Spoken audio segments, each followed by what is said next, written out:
तो कल आपके बच्चे फुटपाथ में होंगे।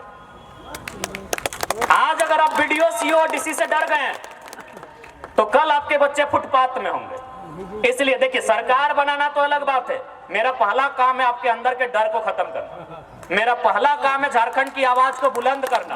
मेरा पहला काम है झारखंड के साथ जो अन्याय हो रहा है उस अन्याय से आपको परिचय करवाना। क्योंकि आज तक 24 साल के झारखंड में कोई लीडर हमको भाषण सुनाइए जो इतना बारीकी से आपको इन विषयों पर बात किया हो। कोई नहीं, एक भी लीडर। झारखंड में 1 दर्जन मुख्यमंत्री बने, कोई मुख्यमंत्री इतना बारीकी से चिंता किया है किसी विषय का? तो इसलिए हम लोग मंत्री बने, विधायक बने, सांसद बने, सरकार बने, वो अलग बात है। हमारी पहली प्राथमिकता है हमारा जनता सुरक्षित रहना चाहिए, हमारे लोग सुरक्षित रहने चाहिए, हमारे गांव सुरक्षित रहने चाहिए, हमारे खेत खलिहान, हमारे नदी, हमारे नीम और पीपल के छांव सलामत रहने चाहिए। ये हमारा मकसद है। इसलिए आज एक बात एकदम जान लीजिए, और हम एक आग्रह ये भी कहेंगे कि इंडस्ट्रियल एरिया में जो लोग आते हैं, कांके इंडस्ट्रियल एरिया है, इंडस्ट्रियल एरिया में जो लोग आते हैं, नगर के एरिया में जो लोग आते हैं, माइंस के एरिया में जो लोग आते हैं, हम एक आग्रह करेंगे। विनोद बिहारी महतो वकील थे, इसीलिए झारखंड की लड़ाई लड़े। सरदार पटेल, महात्मा गांधी, जवाहरलाल नेहरू, तमाम लोग वकील थे, इसीलिए भारत की लड़ाई लड़े। इसलिए मैं आग्रह करूंगा, जैसे हम लोग का एक व्यवस्था होता है, खाप की व्यवस्था होती है, परगनेत की व्यवस्था होती है, मांझी हड़ाम, महतो हड़ाम की व्यवस्था होती है, हर एक व्यवस्था में 2-4 गो वकील का पढ़ाई जरूर कीजिएगा, नहीं तो ये जमीन लूटने से कोई नहीं बचाएगा। 2-4 गो वकील का पढ़ाई जरूर कीजिएगा, बढ़िया वकील, 2-4 गो वकील का पढ़ाई कीजिएगा, और 2-4 गो तीर, धनुष, टांगा, फरसा, कुल्हाड़ी चलाने का भी प्रैक्टिस जरूर कीजिएगा। 2-4 गो कलम से वकील बनिएगा, काला कोट पहन के, और 2-4 गो काला फेटा बन के थोड़ा रंगदार भी बनिएगा। साफ शब्द में सुन लीजिए। ठीक है, हम लोग बोलते हैं, हम लोग सबसे पहले घर का बात आता है तो हम लोग चाहते हैं कि हमारे घर के बच्चे संस्कारी हों, हमारे घर के बच्चे आज्ञाकारी हों, हमारे घर के बच्चे बड़ों का आज्ञा मानने वाले हों, हमारे घर के बच्चे लोगों का मान सम्मान करने वाले हों। ठीक है, लेकिन याद रखिएगा, घर में एक बेटा को सांड जरूर बनाइएगा, नहीं तो आपका खेत, घर में एक बेटा को कम से कम सांड जरूर बनाइएगा, नहीं तो आपका खेत चोर गोरू चर के चला जाएगा। चरिए रहा है ना, चरिए रहा कि नहीं? चोर गोरू समझ रहे ना? हाँ, चोर गोरू। इसलिए एकदम आग्रह करेंगे कि एगो बेटा को, अरे एगो को वकील बनाइए, डॉक्टर बनाइए, इंजीनियर बनाइए, जो बनाना है आपकी मर्जी, लेकिन ये कहेंगे झारखंड के परिप्रेक्ष्य में कि एगो बेटा को सांड जरूर बनाइएगा, नहीं तो ये चोर बैल लोग चर के चला जाएगा फसल को। चला ही गया। फसल का मतलब नौकरी से है, फसल का मतलब आपका अधिकार से है, फसल का मतलब आपकी कमाई से है। आपकी कमाई को लूट के ले गए कि नहीं? ले गए कि नहीं? पीजीटी के टीचर कहाँ के लोग? गैर झारखंड के लोग। डॉक्टर कहाँ के लोग? गैर झारखंड के लोग। पब्लिक प्रोसिक्यूटर कहाँ के लोग? गैर झारखंड के लोग। कंपनियों में जनरल मैनेजर कहाँ के लोग? गैर झारखंड के लोग। एचआर कहाँ के लोग? गैर झारखंड के लोग। सुपरवाइजर कहाँ के लोग? गैर झारखंड के लोग। तो क्या गलत बोले वो बेटा को सांड बनाने?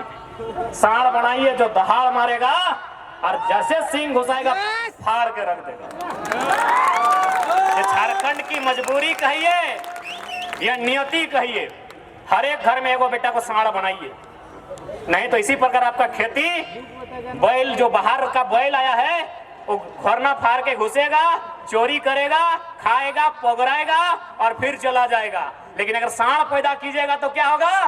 गोरू सब दूरे खड़ा रहता है, जैसे सांड दहाड़ मारता है, देखे कि नहीं? सांड अगर दहाड़ मारता है ना तो बैल लोग, ये बरद लोग पीछे ही रहता है कि सांड दहाड़ मार रहा है। ये झारखंड की मजबूरी कहिए या नियति कहिए, आज हर एक परिवार से, खासकर जो लोग माइंस के एरिया में रहते हैं, जो लोग इंडस्ट्री के एरिया में रहते हैं और जो लोग शहर के बगल में रहते हैं, क्यों ना इनकी नजर आपके खेत में है। खेत मतलब आपकी जमीन में है।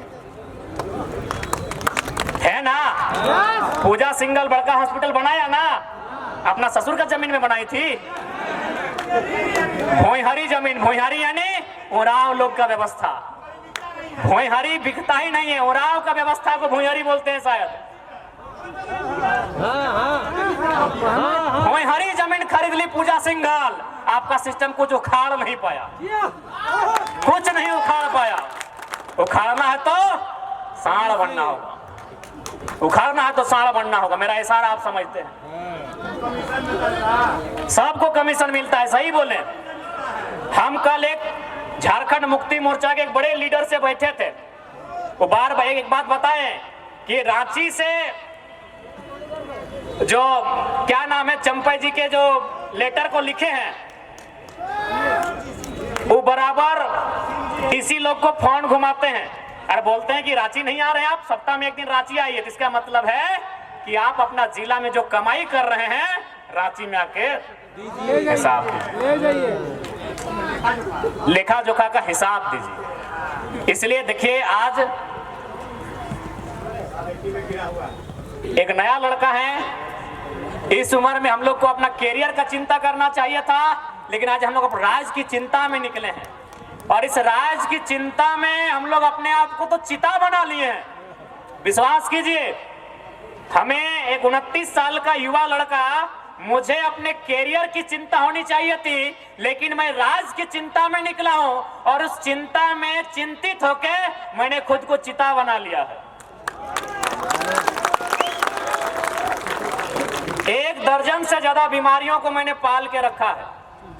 हमारे गला में भी अंदर से इन्फेक्शन है, डॉक्टर बार बार बोला है कि ज्यादा मत बोलिएगा, दिक्कत होगा। हमारा लंग्स में भी प्रॉब्लम हुआ है, इतना सा बारीकी प्रॉब्लम, एक नेगेटिव चार्ज मेरा लंग्स में भी हुआ है, आंख में भी मेरा रेड अलर्ट है, दांत तो 2 को उखाड़ना पड़ा हमको। यानी 2 साल पहले हमको कोई बीमारी नहीं था, आज 12-13 को बीमारी लेके बैठे हैं। कारण झारखंड की लोगों की चिंता।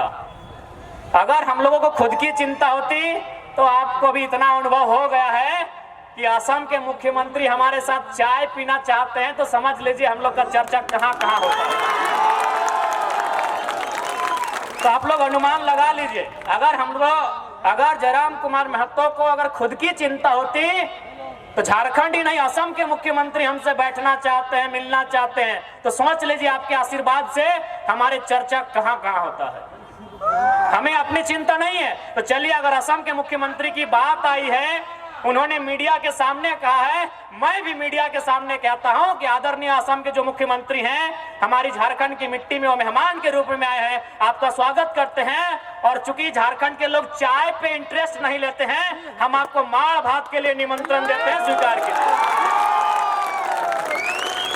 और साथ ही असम के माननीय मुख्यमंत्री को, श्रद्धेय मुख्यमंत्री को यह भी संदेश देंगे कि हम आपके साथ रेड स्टार, ब्लू स्टार में बैठ के माड़ भात नहीं खाएंगे, क्योंकि झारखंड का राड़ बेटा है।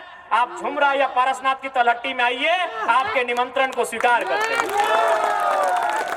मैं मीडिया बंधुओं के माध्यम से आसाम के माननीय मुख्यमंत्री जो हमारी सरजमी में एक मेहमान बन के आए हैं, मीडिया में उन्होंने चाय के लिए खुला आमंत्रण मुझे दिया था, मैं उनके आमंत्रण को, मैं उनके न्योता को स्वीकार करता हूं।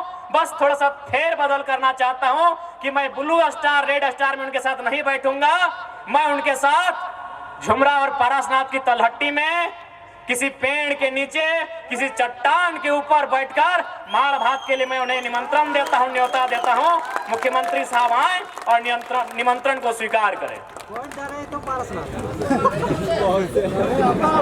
तो आप इतना जान लीजिए, नहीं, पहाड़ी मंदिर चूंकि रांची शहर हो गया है और गांव का बेटा को थोड़ा जंगल अच्छा लगता है, इसीलिए उनको जंगल बुला रहे हैं।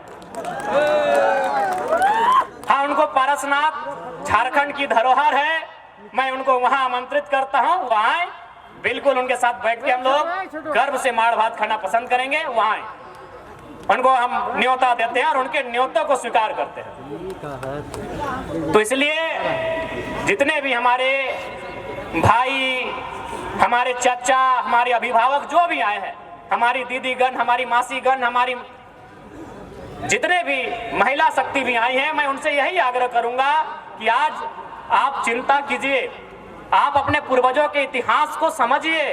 आप अंग्रेजों के काल से जो आंदोलन हुए हैं उन